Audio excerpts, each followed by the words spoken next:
I was 18 years old when I got drafted 9th overall by the Detroit Tigers. I went from having less than $1,000 in my bank account to having millions of dollars overnight, facing tax bills north of $500,000, and in locker rooms with teammates buying $200,000 sports cars and third houses. This was the reality of pro sports, a world where you have no idea how long your earning window is going to be. Every player is seemingly doing it differently, and one single mistake could cost you for decades in the future. In fact, if you would have asked the 21-year-old version of me, he would have said, I would still be playing today. Yet my career ended years ago. I would argue that I had a bottom 5% career outcome. Yes, top 10 picks are supposed to be MLB All Stars. And no, I was far from an All-Star. But I've earned roughly $15 million in my career. And I turned that $15 million into financial freedom. So I would make the argument that I had a top 1% financial outcome. But if I could go back and talk to the 18-year-old version of myself, I would tell him 7 lessons. 7 lessons around money that would help him. 7 lessons around money that would save him from that $60,000 tax mistake that he made or buying that really silly thing that he actually didn't need. In fact, these are the same 7 lessons that I tell the players that we work with as their financial team. Everybody from top 5 draft picks to MLB All Stars to guys earning more than $25 million in a single season. And this too is a playbook that you can follow to make sure that you take the money that you're earning on the field and turn it into generational wealth off the field.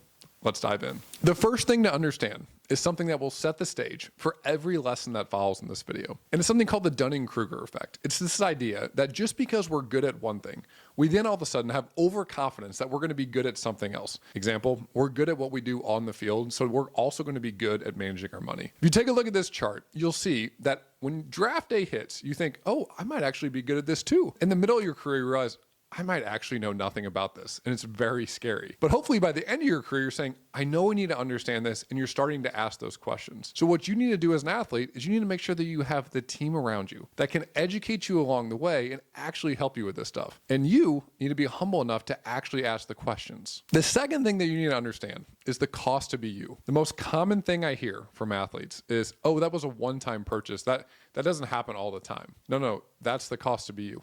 Everything that you spend money on is the cost to be you.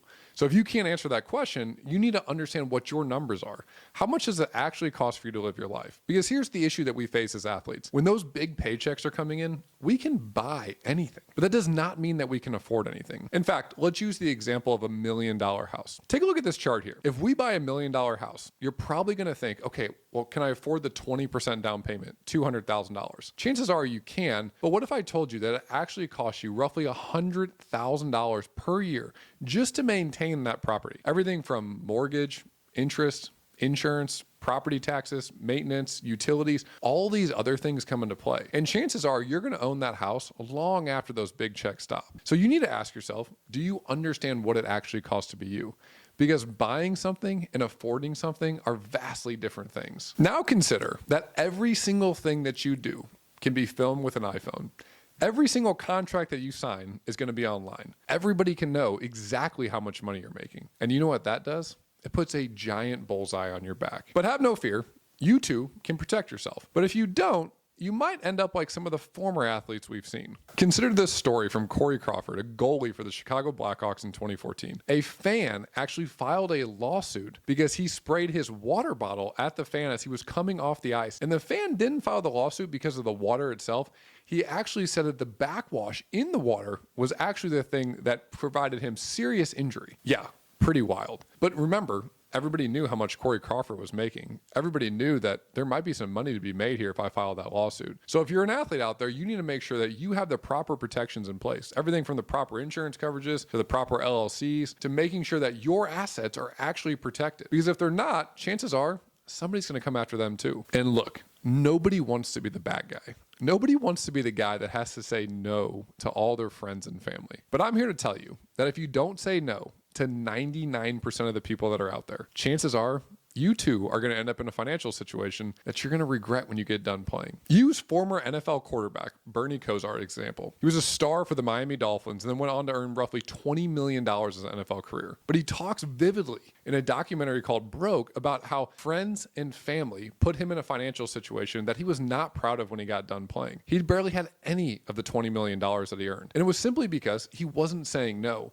He had so many people around him that for good reason, he wanted to help support. He wanted to buy them them dinners and take them on vacations. But all of a sudden, the compounding was going in the opposite direction. So what you need to be able to do as an athlete is you need to be able to say no to 99% of the things that come your way. The best way to do that is to make sure that you have somebody on your team that can be the bad guy. That's what we do for the athletes that we work with. We serve as the bad guy. Whenever anything comes up, somebody says, hey, this is a good investment. Hey, I need some money for this. What we tell all of our athletes is just send them to us. Let us talk to them, because then you get to keep the relationship and we get to be the bad guy. But the chances are you need to say no to 99% of the things that come your way to make sure that when you get done with your career, you're not like Bernie, where you're saying, man, I wish I would have said no to more things. Now look, I'm talking a lot about athletes in this video, but at Moment we serve athletes and entrepreneurs, also key employees. Even if you're not one of those three groups of people, I have the Moment Money Quiz for you. In less than 2 minutes, you can find out what you're doing with your money and how you too can potentially improve it in 6 key areas. Best of all, it's free. Okay, we've all seen the big number on the screen on the ESPN ticker when the guy signs for $100 million. But that is not what's going to hit your bank account. And this is a lesson that every athlete needs to understand. Taxes are going to be your largest lifetime expense. Now, before somebody watches this video and says, I'm not an athlete and I pay taxes, so stop complaining about athletes paying taxes. That's not what I'm saying. What I am saying is that if you're an athlete, you need to understand how big your tax bill is going to be. You need to understand what you can do to reduce it. And you need to make sure that the plan that you're building around your money is accounting for the fact that roughly 50% of your money after taxes and agent fees is going to be gone on day one. Lesson number 6 is all about how we invest our money. Now, I know it's really easy to see on the Forbes cover or on ESPN how Steph Curry or LeBron James, after they've made hundreds of millions of dollars, are putting money into speculative bets, venture capital investments. But you shouldn't invest like that. In fact, as an athlete, your guiding light should be this. You want to invest to make sure that you stay in the game. So what do I mean by that? Well, consider the fact that you have time on your side. If you invested $1 million as a 20-year-old and it doubled every 10 years, that million turns into 2, then 4, then 8, then 16, then 32. And if you don't believe in the power of compounding, let me share a crazy stat with you. Warren Buffett, one of the best investors of all time, one of the richest men on earth, is worth about $150 billion today. 150 billion. When he was 60 years old, he was worth roughly $3.8 billion.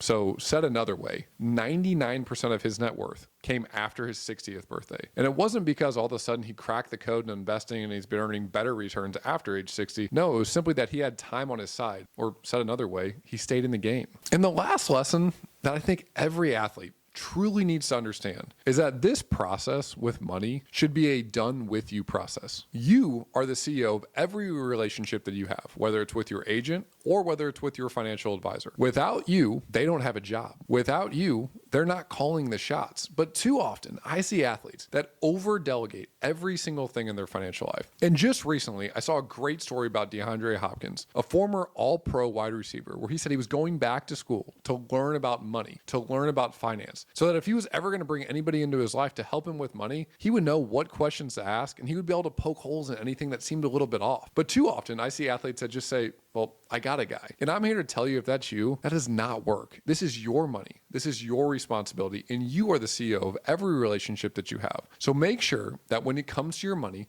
it's a done with you relationship. It's not just a done for you relationship. Now look, every athlete faces immense challenges when it comes to money. We're coming into this as an 18-year-old, as a 21-year-old, as a 25-year-old. And again, if we do one thing wrong, it could affect us for decades in the future. But these 7 lessons I just talked about, these are all things that are totally inside of your control. But it's going to take you to actually make sure that you implement them in your life. And 2 ways that you can do that. Number 1, you can educate yourself. I'm always posting new content like this to make sure that athletes make the best money decisions that they can. And number 2, you can make sure that you have the right team of people around you. It's exactly what we do at Moment Private Wealth. We walk alongside top professional athletes to make sure that they make the most of everything that they've worked for on the field and to make sure that their money lasts for generations off the field. So if that's you, you can schedule a call with our team, momentprivatewealth.com. And as always, my goal with this channel is to help you get smarter with your money.